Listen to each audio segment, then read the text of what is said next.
Hello, everyone. My name is Greg, and welcome back to the podcast, My First Season. In this podcast, I interview people who worked for resorts, hotels, cruise ships, and airlines, and we'll talk about their first season in the travel and tourism industry. My guest today and I worked together in Club Med Playa Blanca in 96-97, which happened to be her first season. I think it was my fourth season. She was a Scuba G.O. I was Landsports. Everyone, please help me welcome Dana Winess. Dana, how are you? I'm doing great. How are you? Good. Everything good in the Sunshine State? Everything is super sunny in the Sunshine State. Okay. You had to throw in sunny there. All right. That was meant for me. I accept it because, Montreal, Florida, everyone in Montreal wishes they lived in Florida, but we can't. So I think you know why you're here today. You're here to tell us about your first season. Oh, yeah. Which I know a little bit about, but what I really would like to know is, where were you living? How did you find out about it? Who told you about it, Club Med? Like, get me started here. Where were we? Well, I was living in Key West at the time. From Florida, and I was down in Key West going to school down there and working as a scuba instructor and just living the Key West lifestyle, which was pretty crazy, needless to say. And after several years down there, my brother could see I was kind of going down some wrong paths and said, I think it's time you get out of Key West and you got to find something a little bit more serious and whatnot. And he said, one of my friends just got back from working for this great resort. I said, oh, okay, tell me about it. And it happened to be Club Med.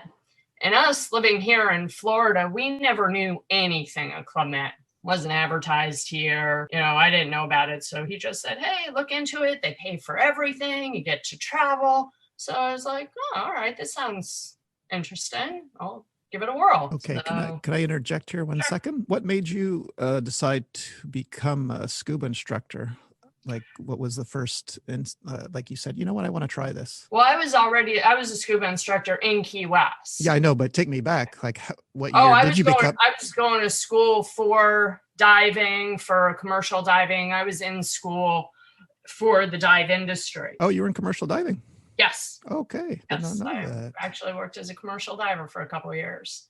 Okay. So, yeah, I started diving when I was 8 years old. My father had me in the water diving. So it had been a part of my life my whole life. Yeah, that's how I got into scuba. So fast forward to, getting to Club Med, and I decided, okay, let me apply for this. I had no idea what I was getting into. So I sent in the application, scuba instructor, and had to go for the interview. So I had to drive up from Key West. And at that time, they interviewed at Port St. Lucie at Sandpiper. So I said, oh, this is great. I'll stop home, spend the weekend at home with my parents, which was only about 45 minutes away from Sandpiper. And again, I had never been to a Club Med before, knew nothing of it. Went for my interview for scuba, which that in itself was an interesting process. Why is that? Well, the interview was not quite what I was expecting. And they make you do crazy signs in your interview? Because I hear this happen sometimes. I did not. At that time, I didn't even know what a crazy sign was. Okay. But I remember they brought us into the auditorium or the theater at the time and sat everybody down. There had been a couple hundred people there, I think. And they gave just an overview of what Club Med was like and the long hours and the stuff that you have to participate in other than your job. And they said, if you're still interested, stay. If you're not interested, you can leave now. So a handful of people left. Oh, really? I sat there. I'm like, okay, I'm still interested. And then they broke us up to meet with your department. So mine was obviously the sports team. I had my resume and all my credentials for a scuba instructor, thinking they're going to ask me all kinds of scuba questions and whatnot. And I basically had one question during my interview. That one question was, if we asked you to dress up like a big banana, walk down the beach and serve fruit, would you do it? I was a little perplexed at the time by the question. So I thought about it for a few seconds. I go, it's part of my job. Yeah. So they said, okay, thank you very much. You're done. Okay, I'll get to that, the fruit passage later. But okay. And that was it. So went home, had no idea how my interview went, truthfully. And next thing I know, a couple of weeks later, I was on an airplane to Mexico. Okay, so this was when you drove down for your interview. This was 1996, I would say, right? '96, near the end yes. of. Okay, so did they even ask you if you were NAUI or PADI certified or I anything? do not recall them Okay, asking me a single question about my scuba background or credentials. I think on the paper I might have written it down, okay. but I do not recall anything like that. So they were going to just throw you in the ocean with 10 people and not even ask, hey, maybe she's not telling us the truth. Okay, for the At record, the are you PADI or NAUI certified for the record? Okay. PADI, PADI, PADI okay. instructor, yes. Okay. How many levels did you go up? Like, are you rescue diver also? Well, you have to go through all those levels to reach instructor. Instructor is the highest level Yeah, to so reach. dive master and then you become instructor, right? Yeah, people Okay. think dive master is the highest level because they hear the word master, I know. but it's actually not. Dive master is more like an assistant instructor. I know. And you won't get hired in Club Med if you're just a dive master, correct? Correct. Yeah. Okay. All right. Okay. So they call you, they tell you you're going to Playa. And so you probably knew nothing about Playa, that it was a big singles resort, right? I knew nothing. I didn't know singles, family, couples villages. I didn't know anything about the villages. I didn't even know where Playa Blanca was. Okay. And when you get to the airport, do you recall meeting, like, was the first GO, that actual GO you saw, was it the traffic GO? I just remember somebody there with a sign saying Club Med, follow me. And they put me in a taxi by myself and off I went. And all I was thinking was, please get me there alive. And I hope you don't turn me down some back alley street and murder me. Okay. All right. So you get to the resort and then you meet. Now you had a very interesting chief of scuba, a very interesting Japanese chief of scuba, correct? Mitsu, yes. Yes. He was Yeah, great. I know. He was hilarious. You're probably the only resort, like, for the pool game. It was the first time the scuba team, like, I think once a week would do the pool game, and it was underwater hockey. Like, I have so many. Yep. You guys were a great scuba team.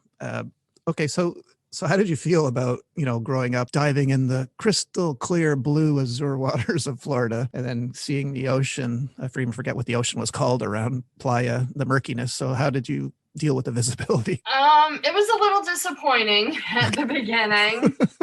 Okay. And yeah, correct. I was used to the nice Florida waters, tropical fish. And when I got there, I'm like, okay, we're just diving in this little cove. And it was primarily just a teaching resort there. We just primarily taught, there wasn't excursion diving. So I had to get used to just the fact of, okay, we're diving right here in this little cove. But I'll tell you, it was a great experience because at the time I was still a fairly new instructor. So, it built confidence, which was great, but I was ready to get to some clear water. Your chief of scuba Mitsu during the sports awards, I think he had a very nice saying for term for the water. He'd say, "Thank you for diving in the miso soup with us." Yes, that's right. Oh my Pretty God, much I forgot summed about up, yeah, the exact quality of that water. Okay, that. Yes. miso soup. All right, so you get to the resort. Now, I don't know, were you a dancer before Club Med? Like, did you know? No, not at all. So you didn't know what an 8 count was, or? Okay. I don't think I still know what an 8 count is. Did you do many shows that first season there? Because I did a couple. Which ones did you do? I did the Madonna show Oh, and I did Bizarre. okay. Wait, was the Madonna show the girly show, the striptease show that the men and women did in the disco, or was the Madonna show an actual Madonna show? No, it was actual Madonna show. My And God, I don't I remember that one. think they finally found a replacement for me Okay. because I was that not good. Did you get the tap on the shoulder from Wagner? Okay, the Pretty much, yeah. Brazilian choreographer. Okay. Yeah. So See, I always thought you were faking it. Like, you really knew how to dance, but you're like, screw these midnight rehearsals. I'm out of here. I have 2 left feet, but I always secretly thought you knew how to dance. So was I right or wrong? no, I still do not know how to dance. Okay. All right. So, okay. So the weeks are going by. I do recall we had a lot of Europeans there, right? So did you experience any kind of culture shock at all coming from Florida to Mexico about anything when you got to the resort? Not Lifestyle?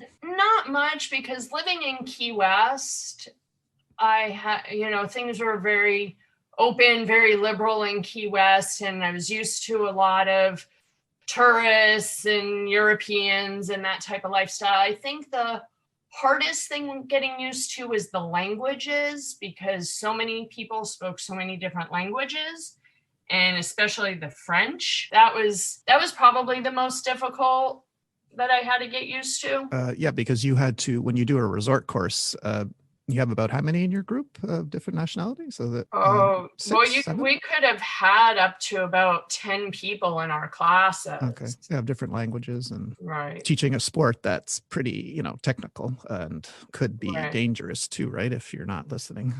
Correct. So some of the other instructors that spoke the other languages would, we'd coordinate as to who would teach who. But, like you said, with the culture shock, it would be sitting at a dinner table and not knowing what anybody was saying, and difficult to communicate with people. So that made it a bit challenging. Did you have any problems adjusting to the 7 days a week, 16 hours a day thing? No day off, or was that okay for you? Not so much the 7 days a week, because again, with what I did in Key West, we worked all the time. However, the long hours, would get tiring, especially working scuba, because scuba, it was a physical job, and it was all day long. So as soon as you'd get back at the end of the day, it was shower, wash up, get to the bar, and keep on going for another 10 hours. Yeah, for those of you who don't know, I mean, I'm only open water one certified, but if you've never dove, then it's crazy how incredibly tired you get, like after, say, a 2-tank dive, and even if you've done it for a while, like you, I don't know why you get so exhausted, well, hungry and then exhausted. But then, yeah, you guys had to still do arrivals, departures, rehearsals. It's only now, I think, present day, that they've changed the rules for Scuba G.Os and what they don't have to do anymore. That was done on your shoulders. Yeah. I learned to take a 7-minute power nap, and it felt like an entire night's sleep.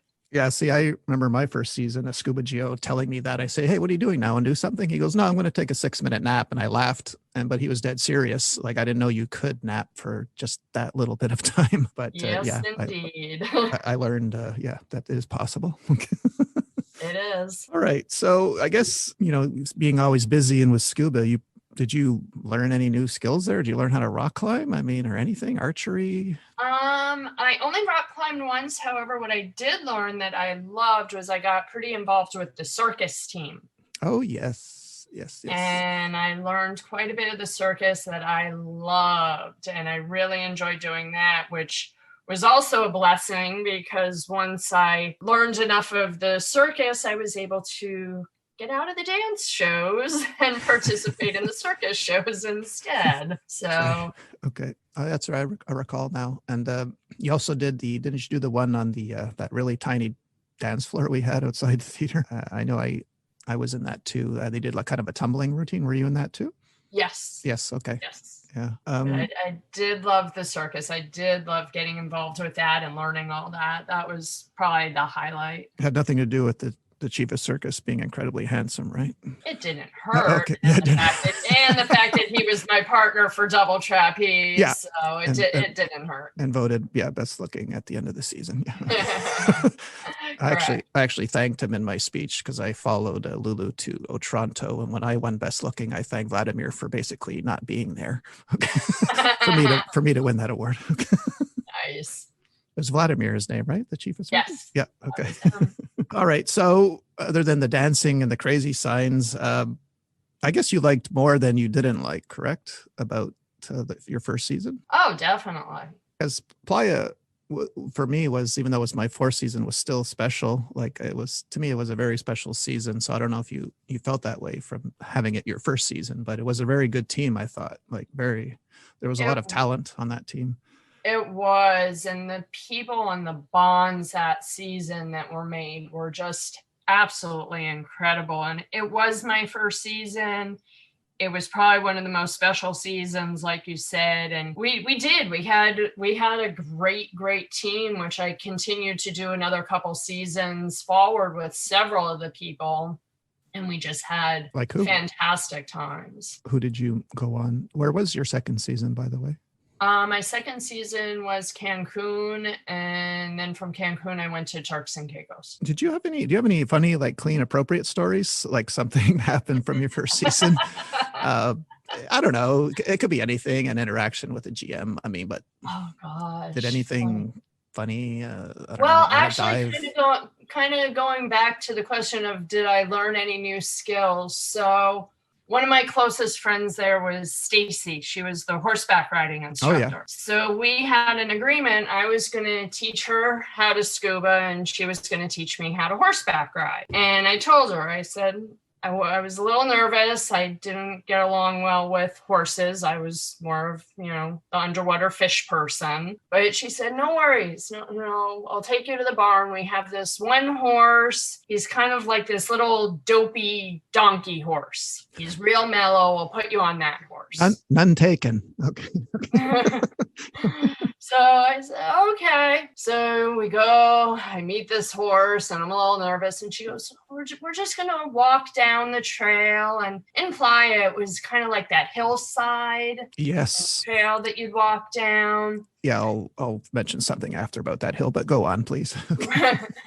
So we're going along the hill and she goes, oh, don't worry, Dana. He's just going to munch on the grass. He's kind of dopey. You don't have to worry about anything. I'm like, okay. I had no instruction, no nothing, just get on the horse and let him go cruise down the pathway. So we're sitting there and all of a sudden, out of the blue, good old Tim if you remember Tim. Yes, Tim Wilcox. Tim Wilcox. Hoping to have him on. Yep. He comes galloping out of nowhere on this monstrous, from what my brain considers this massive black stallion horse at 100 miles an hour. He comes galloping down the pathway, and my little dopey donkey horse decides he's going to wake up and follow Tim and his horse, galloping full speed ahead. I'm freaking out. I'm like basically falling off the horse. There's no seatbelts on the thing, trying to hold me straight.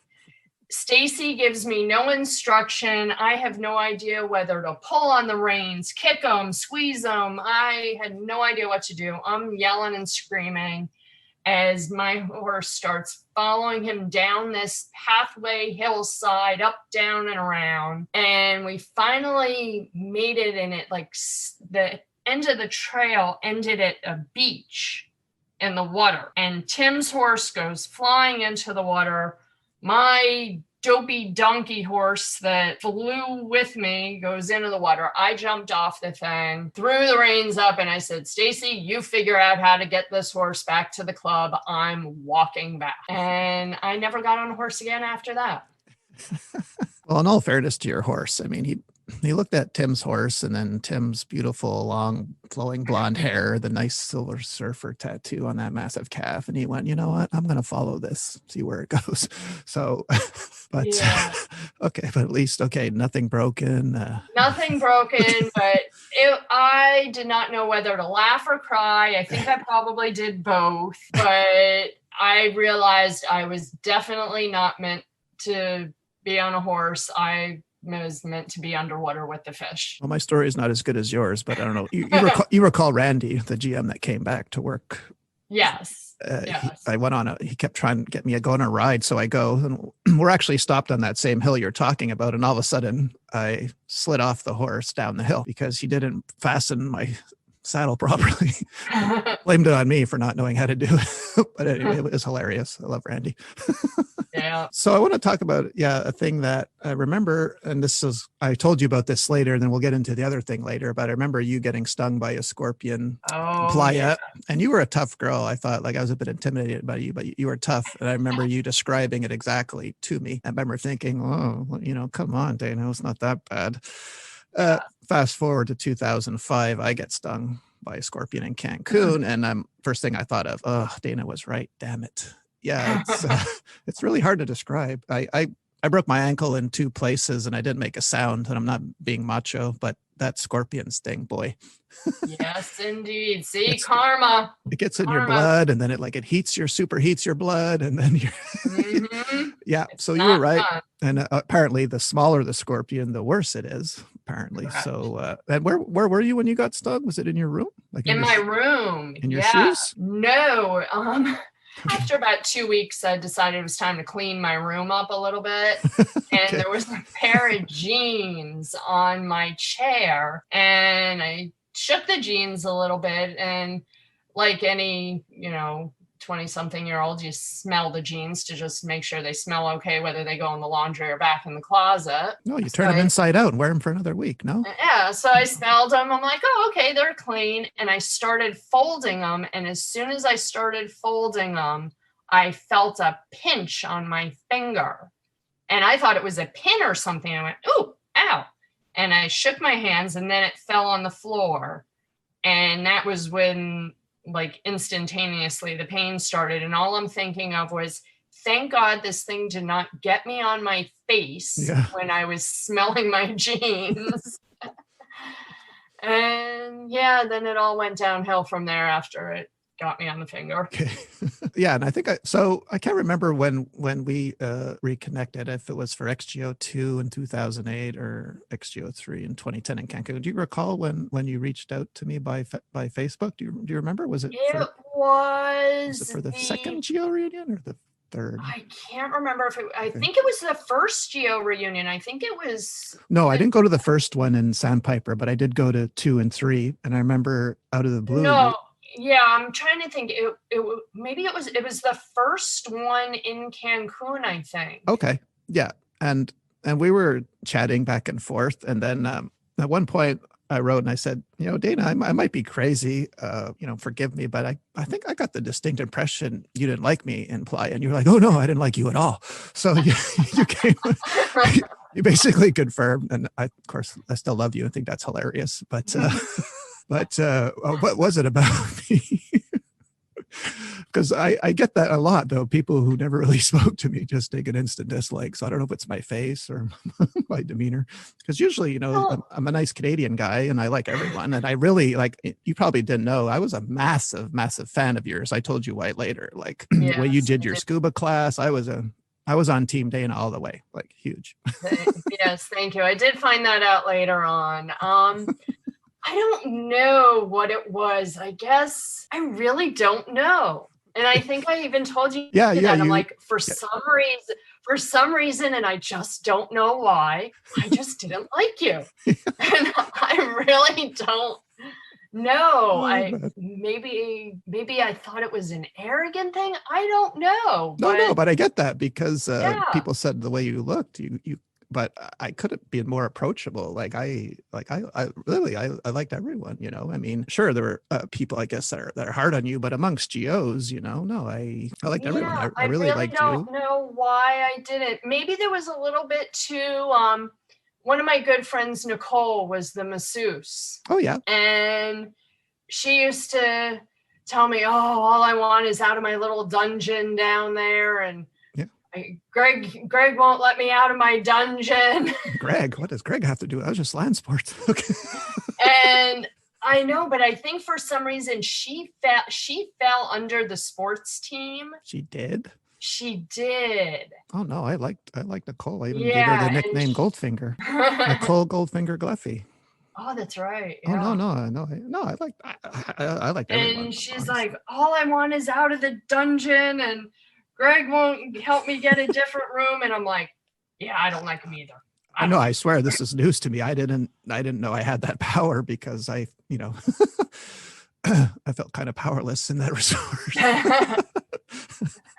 But anyway, no need to get into that, but okay.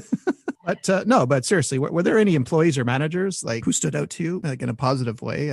I do remember when obviously Gus, he was probably the most talented person I had ever met. And he just blew my mind. The guy could sing, could dance, could speak languages, play the violin. Exactly. Please. Everything. So I would probably say he was the one that stood out most to me that season. And then I was thinking to myself, oh my gosh, if I, continue on with Club Med, am I going to have to learn to dance? Am I going to have to learn how to play the violin and sing and everything else?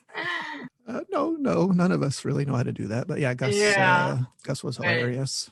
Yeah, he stood out probably the most. But everybody that season, everybody made impressions, and it was just such a phenomenal team and such a great season and a great way to have a first season. Do you have any funny Uncle Larry stories? And for those who might not know, can you explain who Uncle Larry was? Oh, Lord. So Uncle Larry was our resident GM. And again, being first season and knowing nothing of Club Med, and I obviously knew nothing of Uncle Larry.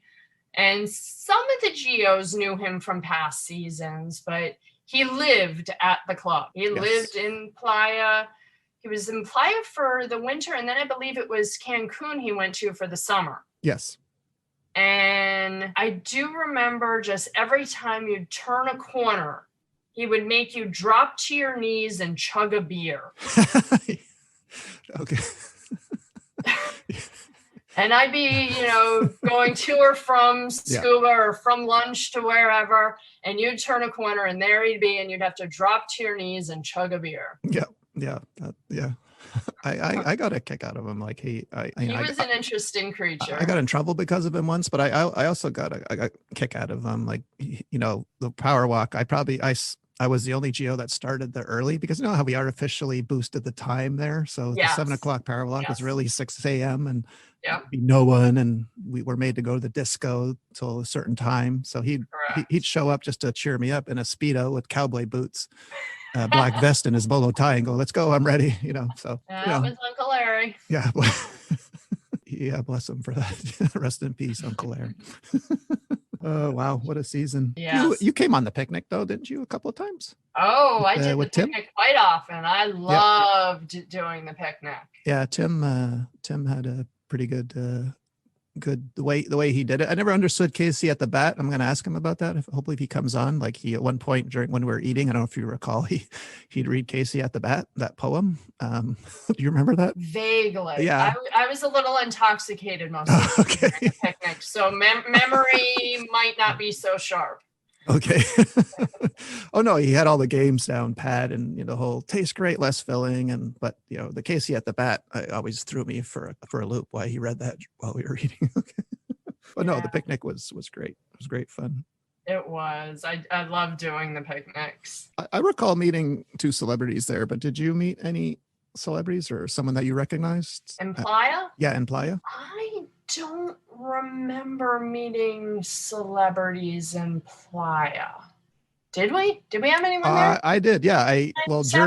During the Olympic day, the whole day is Olympic day, and we were at the swim contest in the pool, which had that beautiful lap pool. And I recall a man and a woman where I'm talking feet, yards, meters ahead of everyone else. Like they were just crushing. Like I'd never seen this. This is after like 4 or 5 seasons of pool games in the swim contest where you want to shoot yourself. But I finally went up to them and I go, guy, what do you do? Like, who are you? She says, oh, I'm Summer Saunders. And I knew the name because she won gold medal for swimming in the Olympics. Right. And her husband had just swam, I think.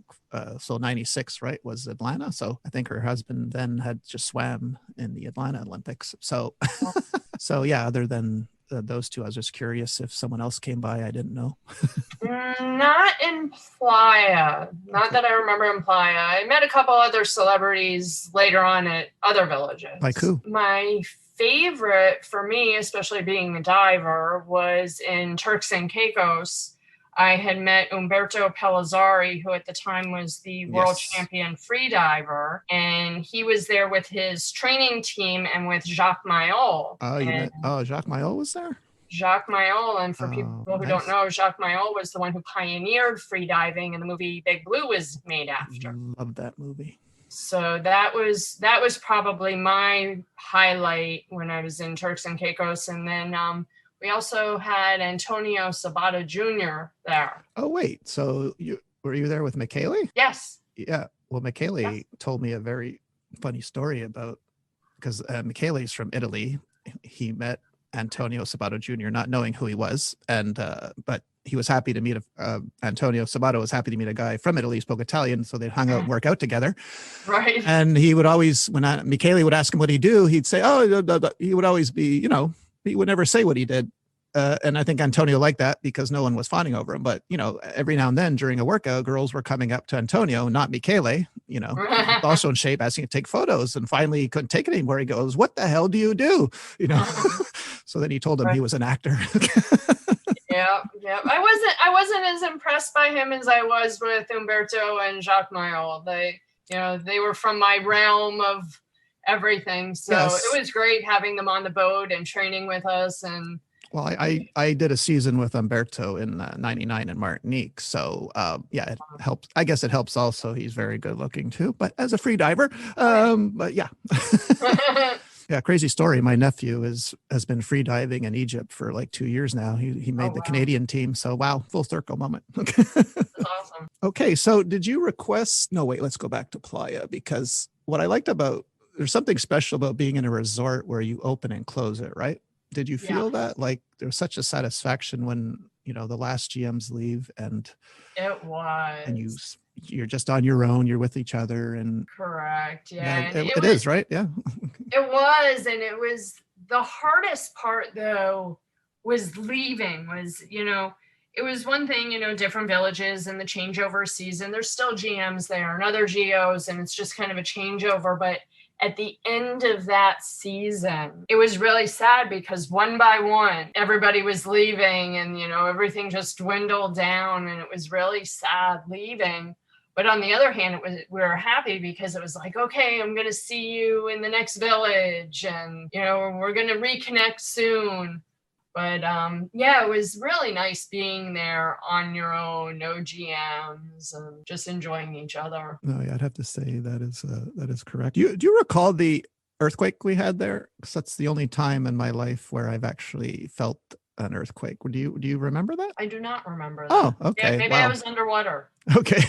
No, it happened like late afternoons. Okay, so yeah, maybe you were on a dive. Okay. So I could have been underwater. Because that area is known for earthquakes. Right. There's so much to talk about Playa. I don't know. Is there something you wanted to bring up I haven't brought up about Playa yet?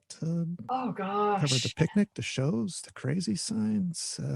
Geez, there was so much. For such a small resort, there seemed to be so much going on, I thought. There was always stuff going on, and I loved it. Even though we worked the crazy long hours and stuff. I loved it. It was the time of my life. And was it Wednesday? Then we had was it the Mexico Day? I think we ate on the lawn and at lunch, right? We had lunch. Yep. Yeah. Yep. I wasn't a big fan of Mexico Day, only because I wasn't a big fan of the Mexican food. Okay. Did you get sick like everyone there? Because that's the first time in my life I ever got like violently fever sick. And I was curious if you ever got, I know a lot of people did. I was just curious if you ever got. From the antibiotic that they gave me for my scorpion sting, I did. Oh, really? Oh, so you never got sick from, I don't know, the food or the water? No. Oh, wow, you're lucky. Okay. Cast iron stomach. Because, it occurred to me later, there always seemed to be an au pair Landsport around. So I guess, from previous seasons, they knew that was going to happen. So it's the only time I've ever been like that knocked out. I couldn't work. Like, I was like, I remember shaking violently when it first happened to me. I was talking to a GM and she goes, "What's happening?" I said, "I don't know." Oh, geez. Okay, so you dodged that bullet. Good. Never got sick. So how did it work when you're at the end of the season? Did someone ask you to fill out a form asking you for your top three? Or Yep. I remember we had to fill out where we wanted to go. And by this time, now that I understood Club Med and what Club Med was all about and talking with everybody, I knew that Turks was my dream resort, but everyone said, "Oh, you're not going to get Turks," Why? Because you're second? Because it would only be because I was so new. Okay. So I put down Cancun. I put down Turks as my first choice, and Cancun is my second choice. And of course, I got Cancun for my second season. And then my third season, I finally got to Turks. How many seasons did you do overall? I did full season at Playa, full season in Cancun, and then like a season and a bit in Turks. I was going to do either a second season there or I was going to go to San Salvador. Oh, yeah. And in between that, I broke my ankle. How'd you do that? Dancing in the show. Really? What show? Because remember, I don't dance. Yes, but wait, hold up. What show? I want to know what show. So they had me filling in the 70s show. I'm thinking, okay, most of the show, everybody was barefoot. It was hippies, 60s, 70s music. All right, fine. And I went to my dressing area and there was a pair of about 4-inch high heel shoes in my cubby. And I said, oh, no. I don't wear high heels and I don't dance, and you're not going to put me in high heels and make me dance. And they did. And I went out, and probably about 20 seconds into the dance, my ankle rolled and I went down center stage. Oh, gosh, I'm so sorry. Oh. Yeah. And I believe it was Tomas came out, scooped me up off the floor, scooped me up and dragged me out. And that was the end of that was how I left. See, I remember, now it's coming back. I remember you in Playa.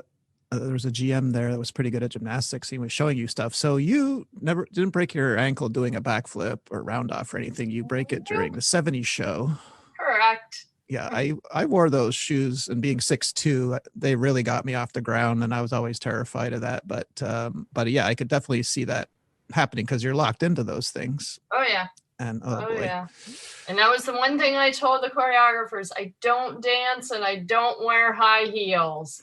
Okay. And they said, all you have to do is go out there and it's just a little shimmy, shimmy, shake. Okay. And I went out there and I went shimmy, shimmy, flop. And that was it. So what year did you stop Club Med then? That was in 98. Okay, you stopped in 98. Okay. Yeah. Wow. I came home and I wanted to keep going because from Turks, as I said, I was either going to do another season in Turks or I was going to go to San Salvador in hopes that eventually I would have learned enough French and made it to Maria. But when I came home with the broken ankle, they said, well, unless you're ready to go in 2 weeks, you're going to miss the season. So obviously I wasn't ready to go. And then in that time, over the next several months, I just got back involved in the home life and went back to school. And I think I was called a couple times to go back to the club, but at that point I was back in school and I never ended up going back. What were you going to school for? Physical therapy. Okay. It's funny, your broken ankle kept us apart because I was in Columbus at that time. Oh, no way. So, man, you broke your ankle just to avoid seeing me again. Respect. Oh, Greg's there? Just a sec. Let me do something to fix that. He's not going to leave, so I'm going to take myself out of the equation. Okay. Oh, that's funny. I had no idea. We would have been reunited. I love that resort. They sent me there like 3 times, but yeah, that was the year I was there, 97, 98. So yeah, we would have been buds, pals. Okay. Yeah, maybe that year we would have been. Yeah. Oh yeah. So I would have, I like seeing, because I, so many people came through Columbus. So it's, such a beautiful resort, and talk about the polar opposite of diving from Playa with the water there. Oh yeah. Hammerhead sharks and visibility to 100 feet. Yeah. Exactly. All right. So one of my last questions I like to ask is, of all the seasons you did, was there any that you would prescribe the word magical to? I mean, others you might have liked for a different reason, but was there one between Turks, Cancun, and Playa that you would say, yes, that one was magical? Magical for the team, 100% hands down, was Playa Blanca that first season. But magical for my diving and that aspect was hands down Turks. Okay. Did you do what was the excursion that they would do there? What was the name of West that? Caicos. Oh yeah, West Caicos. Yeah, the All the time. beautiful diving there. Any JoJo stories? Let's see, JoJo stories. When we'd be doing some of the quote confined water in the shallows in the ocean, we'd be sitting there in little half circles, and JoJo would either come up behind me, and the GMs, you just see their eyes and their mask just bug out, like, oh my God, there's something about ready to eat you behind. And you turn around and JoJo would be there, and they're like, oh my God, you're going to get eaten by a dolphin. And these are beginner divers, first time in the water, correct? Exactly. And they're 40, 50 feet kneeling on a sandbar, so you don't want them to panic, right? Well, this would just be in the confine. This would just be right at the shoreline. We're only maybe 10, 15 feet of water. And yeah, we would see them there. So that would be pretty funny. Well, it's funny because they're so cute. And, my JoJo story, like Turks was my first season. I was snorkeling with a girl from the boutique from Arizona, and we wanted to see JoJo. The picnic boat was coming back, and I know he'd like to follow the picnic boat. So I put myself in between the boat and hopefully him. So he does show up. The girl from the boutique starts freaking out, and all of a sudden he stands up straight. I'll never forget it. He completely went vertical and then his little fins were going like, that's it, come closer. She was so scared. She was pushing me into him, and he was just standing there waiting. I'm like, oh my God. So in that regard, it was terrifying, even though it was a dolphin. But I guess if you're not used to a dolphin waiting for you to get closer, it could be kind of scary. Yeah. Oh, such good memories. Yeah, no, I really want to thank you for coming on and sharing your story, Dana. I'm really happy you did it. Me too. I always liked you, this. So thank you. So I'm glad we and you really were a good guy, and I really don't know why I had bad feelings towards you. No, but I'm glad. It's funny we could laugh about it, but I'm always just curious. Well, why? I don't know. But thank you for being honest. Yes. But I hope I'm going to get to see you soon. Yeah, when this crazy thing is over, right? Exactly. Yeah, you may get a visitor in Florida for sure. Doors open anytime. Sweet. Well, everyone, that was Dana. I'm glad she shared her story with us, and really want to thank you again, Dana. Any last words for anyone or anything? Live your dreams. You got it. Can't say it better than that, everyone. So we'll see y'all next week. Bye.